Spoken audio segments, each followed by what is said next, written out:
संपूर्ण घाण जी आहे ती देखील आढळून आली आहे। संपूर्ण कंपनीवरती जर बघितलं तर अन्न प्रशासनाने रात्री आज जी आहे ती पहाटे कारवाई केलेली आहे। या कारवाईमध्ये आता मोठा मुद्देमाल जो आहे तो देखील जप्त केलेला आहे। अशाच पद्धतीने कारवाई सुरू असल्याचं देखील आता प्रशासनाने सांगितलेलं आहे। सिद्धेश, नक्कीच धन्यवाद विजय, तू दिलेल्या सविस्तर माहितीबद्दल।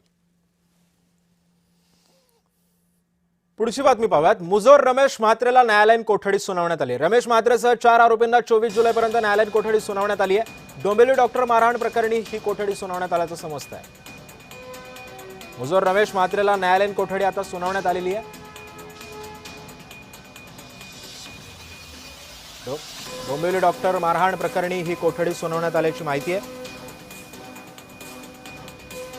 या मुजोर रमेश म्हात्रेनं डॉक्टरांना मारहाण केलेली होती।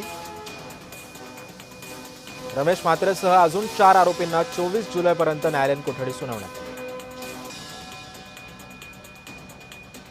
कल्याण डोंबिवलीमधलं हे सर्वात मोठं प्रकरण होतं, जे गाजलेलं होतं, ज्याच्यानंतर विरोधकांनी सुद्धा टीकेची झोड उठवलेली होती।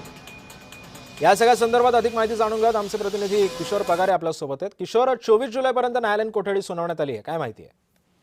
नक्कीच सिद्धेश, ज्या प्रकारे आरोपी जे आहेत आणि इतर जे 4 आरोपी आहेत त्यांच्यासोबत नगरसेवक रमेश म्हात्रे यांना न्यायालयीन कोठडी सन्माननीय न्यायालयाने सुनावलेली आहे।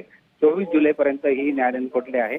या दरम्यान कारण की आज जे आहे ती व्हिडिओ कॉन्फरन्सद्वारे ही सुनावणी झालेली आहे। कारण की रमेश म्हात्रे यांचे आजाराचे जे कारण पुढे आले होते त्या अंतर्गत कोर्टाने त्यांना हे व्हिडिओ कॉन्फरन्सची परवानगी दिली होती। डोंबिवलीच्या टिळक नगर पोलीस स्टेशनमध्ये त्यांच्यासह एकतर 4 आरोपींची ही व्हिडिओ कॉन्फरन्स झाली आणि त्यानंतर सन्माननीय न्यायालयाने हा निर्णय घेतलेला आहे। नक्कीच धन्यवाद किशोर, तुम्ही दिलेल्या सविस्तर माहितीबद्दल। पुढची बातमी पाहूयात।